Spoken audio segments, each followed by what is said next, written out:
को बहुत बहुत धन्यवाद। जय भीम। रायगड़ा जिलार गुड़ारी अंचल विश्व रत्न महान दार्शनिक एशिया महादेशर शिक्षार आलोक एवं भारत वर्षर एकमात्र 32 डिग्रीधारी बाबा साहेब डॉक्टर बी.आर. आंबेडकर का प्रतिमूर्ति स्थापन करि पारिले एवं तत्सहित आपण माने महान कारुणिक तथागत गौतम बुद्धकर एक विशाल प्रतिमूर्ति मध्य उन्मोचन कले। बहुत कथा आपण माने कहिले मु खाली कतडी कथा कहला पई चाहूजे।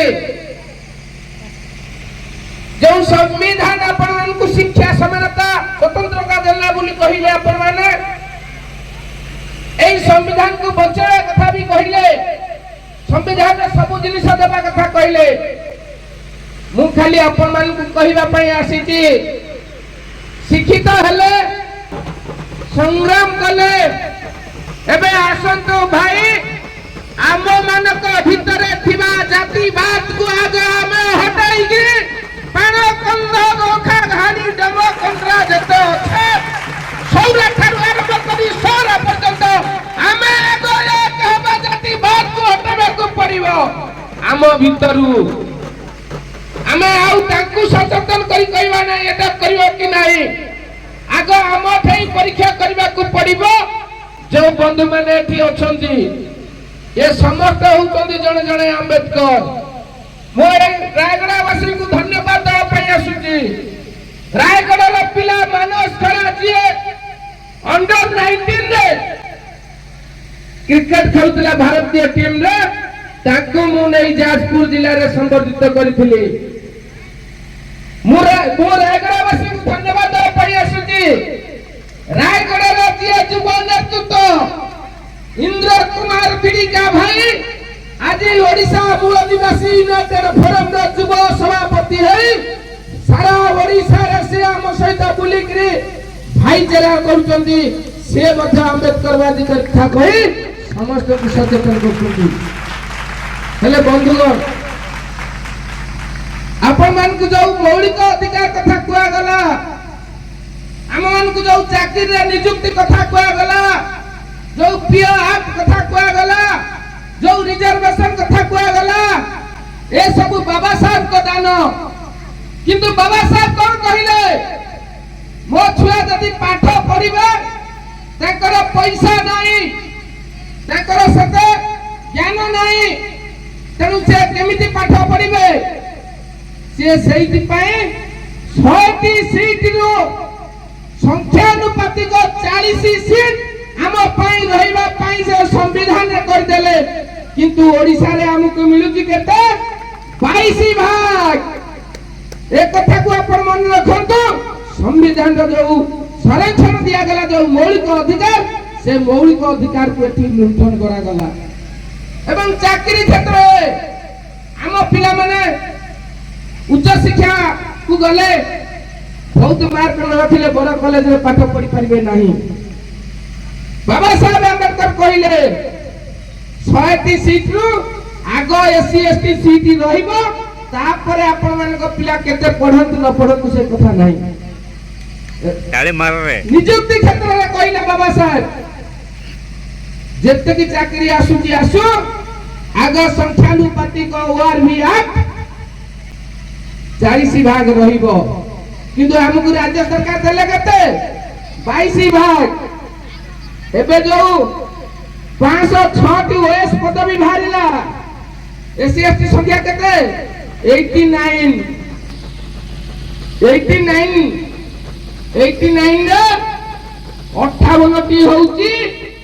आपण मान को कहिबी नाही जो भाई हम पाखु को आसुनांती सी होचंदी केडीके बा कइबर्त भाई केउट राडी कइबर्त भाई 58टी नहीं गले 3टी जाति आमे 96टी जाति पाइलु केते 31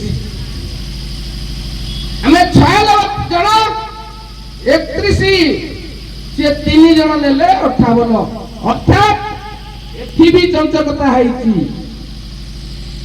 ଜମି ଜମା କେସ୍ ହଉଥିଲା। ଏଠିକି ମୁଁ ରାୟଗଡ଼ାକୁ ଆସୁଥିଲି, ଦେଖୁଥିଲି ଚାରିପଟ ଜଙ୍ଗଲ। ଯୋଉମାନେ ଜଙ୍ଗଲରେ ଅଛ, ସେ ଜଙ୍ଗଲ ବାସିନ୍ଦା, ଯୋଉ ଅଧିବାସୀ ନା ଆଦିବାସୀ, ଏ ଜମି ହଉଛି ତାଙ୍କ, କିନ୍ତୁ ପେଶା ଆଇନ ଆଜି ପର୍ଯ୍ୟନ୍ତ କାହିଁକି କାର୍ଯ୍ୟକାରୀ ହୋଇନାହିଁ? ଏ କଥା ଆମକୁ ପ୍ରଶ୍ନ ପଚାରିବା ପାଇଁ ହବ। ଆମର ପେଶା ଆଇନ ହେଇନି, ଆମକୁ ବନବାସୀ କରାଯାଇଥିଲେ ମଧ୍ୟ ଆଜି ପର୍ଯ୍ୟନ୍ତ ଭୂମିହୀନ ବା ବିସ୍ଥାପିତ ଆମକୁ କରାଯାଇ ନାହିଁ। ହଁ, ଚାକିରି ଆଉ ଗୋଟେ କଥା ରହିଲା ଯେ ଆମ ଲୋକମାନଙ୍କୁ ରିଜର୍ଭେସନ ସବୁବେଳେ ତଳ ସ୍ତରରେ ଦିଆଯାଉଛି। ଆଇପିଏସ୍ ଆଇଏସ୍ ରେ ଦିଆଯାଉ ନାହିଁ, ଡକ୍ଟର ଇଞ୍ଜିନିୟର ଦିଆଯାଉ ନାହିଁ। ତେଣୁ ବାବା ସାହେବ କହିଲେ ମୋ ପିଲାମାନେ କେମିତି ବାବୁ ହେବେ, କେମିତି ହାକିମ ହେବେ। ରିଜର୍ଭେସନ ରେ ଚାକିରି ପ୍ରମୋସନ ରେ ରିଜର୍ଭେସନ ରଖିଥିଲେ। ଇଏ କଣ କଲେ? ରିଜର୍ଭେସନ କୁ ବି ହଟେଇ ଦେଲେ ଏବଂ ଦେଖିଲେ ଆଉ ତ ପାରୁନାହାନ୍ତି, ଆଙ୍କର ଭାଇ ଭାଇ ଭିତରେ କେମିତି ଲଢେଇ ହବ। ସେ କଣ କଲେ ନା ଷଡ଼ଯନ୍ତ୍ର କଲେ। କାହା ଦ୍ୱାରା? ବ୍ୟବସ୍ଥାପିକାରୁ ହଟିଗଲେ, କାର୍ଯ୍ୟପାଳିକାରୁ ହଟିଗଲେ। ଏ ଦୁଇଟି ଜିନିଷକୁ ଅକ୍ତିଆର କରିବା ପାଇଁ ନ୍ୟାୟପାଳିକା ଷଡ଼ଯନ୍ତ୍ର କରି ଆମ ଭିତରେ କ୍ରିମ୍ ଲେୟାର ଆଣିଲେ, ବର୍ଗୀକରଣ କଲେ, ମା ପୁଅକୁ ଭାଇ ଭାଇକୁ ଅଲଗା କରିଦେଲେ। ଏ ଦେଶରେ କ୍ରିମ୍ ଲେୟାର ଆଣିଲେ, ଏ ସମ୍ବିଧାନକୁ ସମ୍ପୂର୍ଣ୍ଣ ଧ୍ୱଂସ କରିବା ପାଇଁ ବସିଲେଣି। ଜମି ଜମା ମାମଲା ଯଦି ହଉଥିଲା, ଦଳିତ ଆଦିବାସୀ ଲୋକଟିଏ ଥାନାକୁ ଗଲେ, ତାକୁ ସାର୍ ବସିଛନ୍ତି ବିଧାୟକ ମହୋଦୟ, ପିଓ ଆକ୍ଟ ଜାତିଗତ ନିର୍ଯାତନା ଲାଗୁଥିଲା। ଏବେ କଣ କରୁଛନ୍ତି? ଜମି ଜମା ମାମଲାରେ ଆଉ ପିଓ ଆକ୍ଟ ଲାଗୁ ନାହିଁ। ଯଦି ଆପଣ ମାନଙ୍କୁ ଜାତିଗତ ନିର୍ଯାତନା ହଉଥିଲା, କଣ କରାଯାଉଥିଲା? ଆପଣ କେସ୍ କରୁଥିଲେ। ଯଦି ଗୋଟେ ଘର ଭିତରେ ପୁରାଇକି ତାକୁ ଜାତିଗତ ନିର୍ଯାତନା କୁହାଯାଏ, ତା ପିଓ ଆକ୍ଟ ଯିବ ନାହିଁ ବୋଲି ସୁପ୍ରିମ କୋର୍ଟ କହିଲେ। ଏବଂ ମୁଁ ଆଜି ଶ୍ରଦ୍ଧାଞ୍ଜଳି ଜଣାଉଛି ଯୋଉ 13 ଜଣ ଶହୀଦ ହେଇଗଲେ ଏପ୍ରିଲ 2, 2018 ମସିହାରେ ପିଓ ଆକ୍ଟ ପାଇଁ ସମଗ୍ର ଭାରତ ବର୍ଷରେ ବଳିଦାନ ହେଇଗଲେ, ଗୁଳି ଆଗରେ ମୁଣ୍ଡ ପାଟି ଦେଲେ। ସେଇମାନଙ୍କ ତ୍ୟାଗ ପାଇଁ ପିଓ ଆକ୍ଟଟା ବଞ୍ଚିଗଲା। କିନ୍ତୁ ଯୋଉ ଗୋଲାମୀ ଚାଟୁକାର ଚାମଚା ଆମ ଜାତିରୁ ଯାଇ ରାଜନୀତି କରିଛନ୍ତି, ନେତା ହୋଇଛନ୍ତି, ସେମାନେ କିନ୍ତୁ ସ୍ୱର ଉଠେଇଲେ ନାହିଁ। ଆଜି ବିଧାନସଭାରେ, ପାର୍ଲାମେଣ୍ଟରେ ଆମ ସାଂସଦ, ଆମ ବିଧାୟକ ମାନେ ଏବଂ ଆଇପିଏସ୍ ଓଏସ୍ ଅଫିସର ମାନେ, ଏମାନେ ନୀରବ ହେଇଗଲେ। ତିନିଟିଆ ଚାମଚା ବି ଆମ ପାଖକୁ ଆସୁନାହାନ୍ତି। ତେଣୁ ବନ୍ଧୁଗଣ, ଏ ଲଢେଇ ହଉଛି ଏକ ଗଣତାନ୍ତ୍ରିକ ଲଢେଇ। ଏ ଲଢେଇ ହଉଛି ଐତିହାସିକ ଲଢେଇ। ଆପଣ ମାନେ ସେଇ ଲଢେଇକି ଚିନ୍ତା କରନ୍ତୁ। ବାବା ସାହେବକୁ ଯଦି ଗୋଟିଏ ଭାଷାରେ ପଚରାଯାଏ, ବାବା ସାହେବ କଣ? ଇତିହାସକୁ ଯିଏ ପରିବର୍ତ୍ତନ କରିଯାଇଥିଲେ, 33 କୋଟି କାଳ୍ପନିକ ଦେବତା ଏବଂ କୋଟି କୋଟି 100 କୋଟି ମନୁବାଦୀକୁ ପରାସ୍ତ କରିଥିଲେ ଗୋଟିଏ ଅସ୍ତ୍ର କଲମ ମୁନରେ, ଶିକ୍ଷାରେ। ସିଏ ହେଉଛନ୍ତି ବାବା ସାହେବ ଆମ୍ବେଦକର, ଯାହାକୁ ଆପଣମାନେ ସ୍ଥାପନ କଲେ। ବନ୍ଧୁଗଣ, ଆମକୁ ପରିବର୍ତ୍ତନ ଆଣିବା ପାଇଁ ହେଲେ, ଅଧିକାରକୁ ଆଣିବା ପାଇଁ ହେଲେ, ଆମକୁ ରାୟଗଡ଼ାର ସ୍ୱର ରାଜ୍ୟ ରାଜଧାନୀ ଭୁବନେଶ୍ୱରରେ ଆସିବା ଦରକାର।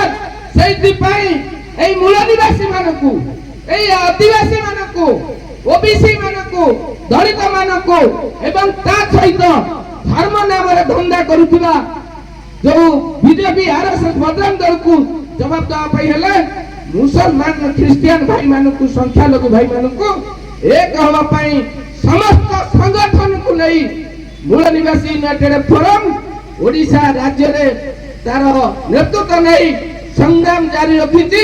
आपण मानकु समस्त को मु सेतिकी अनुरोध करिबी, आपण माने सेति जोग दियंतु। एवं देश रे वर्तमान संविधान विपद रे काली जाजपुर जिल्ला रे गोटा अद्भुत कथा मु देखिली। तो कोन ना भाई 2000 खंडे माकड़ मुहा गेरुआ पतका धरी जिलापाल ऑफिस घेराव करते कौन पाई ना बांग्लादेश हिंदू असुरक्षित आम देश मणिपुर मो माँ भौणी को उल्लेखन करुवा लाज नहीं बांग्लादेश गोटे स्वतंत्र सरकार अच्छी तार देहरे हिंदू असुरक्षित लड़ाई कर आज पर्यंत भारत वर्षर जाति प्रथा हटेया कहना गोटे न्यूज देखा पाइली 51,000 ब्राह्मण दलित मानकर एससी एसटी आईन हटेया आंदोलन कर शत्रु किए अच्छी से शत्रु को बाबा साहेब चिन्ह देले शत्रु को निदान करने अस्त्र देले मार्ग बताई देले आउ जदि ओलसिया माने न उठिबे ताहले से माने पुणी हम ऊपर दखल करिवे सेति पई आज परि एक दिन रे आपण माने समस्त को निवेदन करिवि हे बंधु मान जो माने एठी अछंती नेतृ मंडल अछंती समस्त को निवेदन करिवि आसंतु पुणी हम एक हबा एवं आम भारतर जो अखंडता जो संविधानिक अधिकार मौलिक अधिकार को बचाइबा तेणु मत आज कार्यक्रम डाकी मो तरफ आपण बहुत बहुत धन्यवाद दूसरी एवं ये संगठन बहुत लंग लिव कामना करी समस्त को आउथर कहूँ जय भीम जय भीम जय भीम जय भीम।